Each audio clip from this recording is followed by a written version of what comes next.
मध्य प्रदेश और राजस्थान से मासूम बच्चों की मौत की खबर ने पूरे देश को हिलाकर रख दिया है। इन सबके बीच में राजस्थान के स्वास्थ्य मंत्री गजेंद्र सिंह का बड़ा बयान सामने आया। राजस्थान के स्वास्थ्य मंत्री ने यह साफ कह दिया है कि कफ सिरप मामले में किसी स्तर पर कोई लापरवाही नहीं हुई है।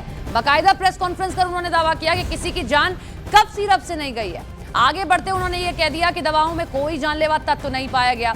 अब ऐसे में सवाल उठ रहे हैं कि कफ सिरप सही है तो फिर बच्चों की जान कैसे गई है? इतने बच्चों की आखिर जान कैसे गई, कैसे इनकी मृत्यु हो गई? क्योंकि माँ बाप का तो यही कहना है कि कफ सिरप पिलाया, उसके बाद ही ये सभी बच्चे मौत की नींद सो गए। और कैसे ये सब कुछ हुआ? अगर कोई लापरवाही नहीं बरती गई है तो कहाँ ये चूक हुई है जो इतने बच्चों की एक साथ मौत हो गई?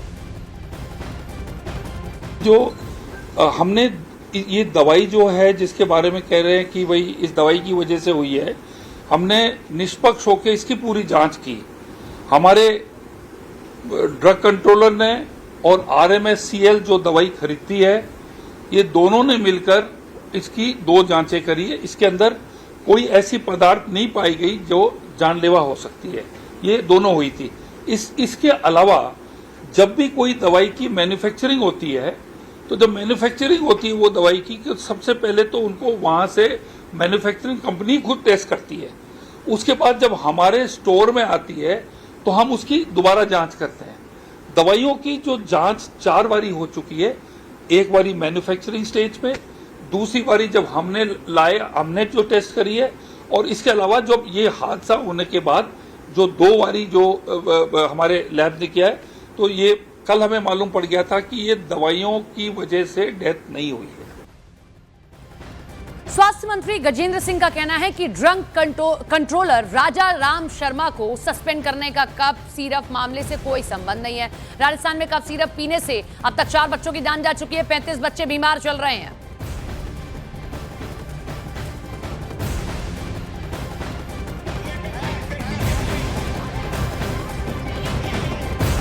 राजा राम का इस केस से कोई लिंक नहीं है, क्योंकि राजा राम का जो इशू है वो एक अलग इशू है। It is nothing to link. इससे कोई लेना देना नहीं है। इससे कोई आप उसको और इसको मत करो।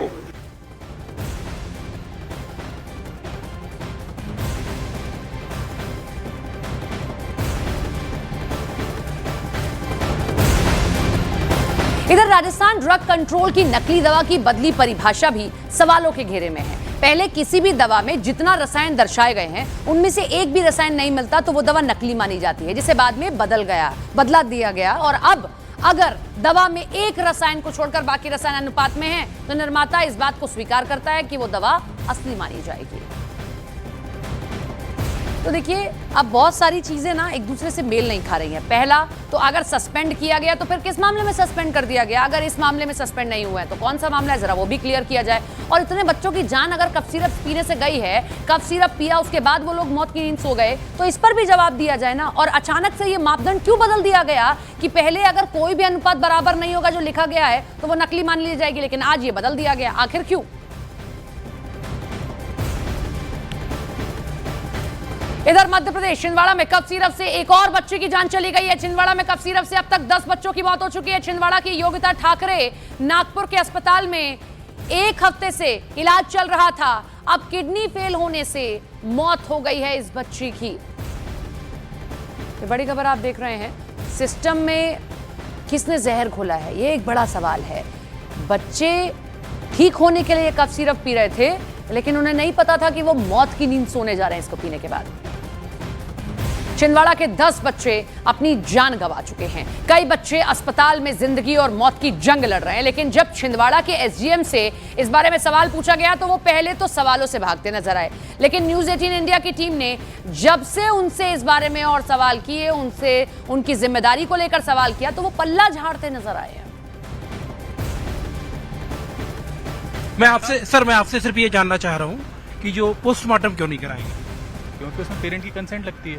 मैं पेरेंट्स से मिला हूँ, पेरेंट्स कह रहे हैं कि वो तो उनको प्रशासन ने पूछा भी नहीं। कहाँ पर दिखाया है? मैं यहाँ पे नहीं, नागपुर में नहीं। मौत होने के बाद जो जिला प्रशासन है उसने पूछा भी नहीं। मौत कहाँ पर हुई थी?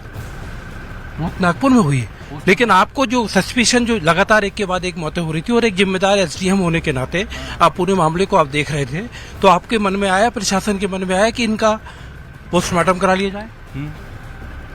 You are trying to put words into my mouth which I will not utter. देखिए पहले आप कह रहे थे कि पहले आपने ये कहा कि आप इसलिए नहीं कराए क्योंकि कंसेंट नहीं मिली। जब मैंने कहा कि मैं एक ऐसा केस है हमारे पास जिसमें कंसेंट देने को वो तैयार थे, इसका क्या जवाब? पोस्टमार्टम में क्या निकल के आता है?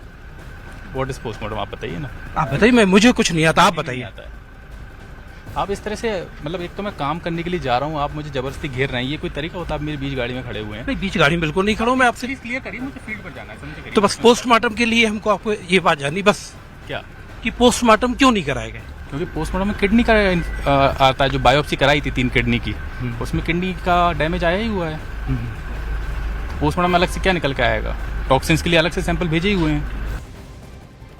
साफ है एसडीएम पल्ला झाड़ रहे हैं। छिंदवाड़ा जिले में अब तक 10 बच्चों की जान जा चुकी है। इनमें एक थे 4 साल के उसैद। हमारे सहयोगी मनोज शर्मा ने छिंदवाड़ा में उसैद के माता पिता से बात की है। जरा उनकी आंखों को देखिए, जिस पर एसडीएम साहब जवाब नहीं दे पा रहे हैं।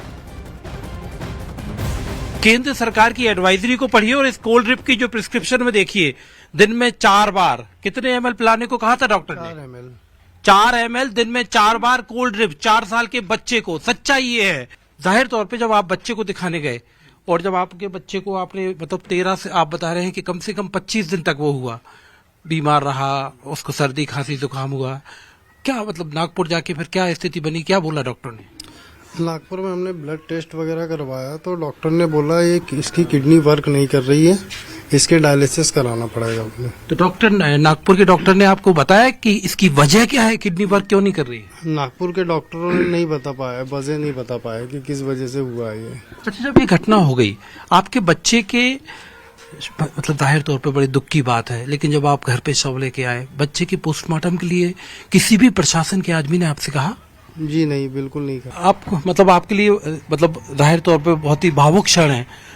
जो ये उसैद की माँ है, मतलब कैसे आपको मतलब पोस्टमार्टम के लिए प्रशासन के किसी आदमी ने बोला था? जी नहीं, किसी ने नहीं बोला। 10 तारीख को आपके बच्चे का जन्मदिन था। जी, 10 अक्टूबर को मेरे बच्चे का बर्थडे था। अफसोस कि लेकिन वो दिन ही नहीं आ पाया।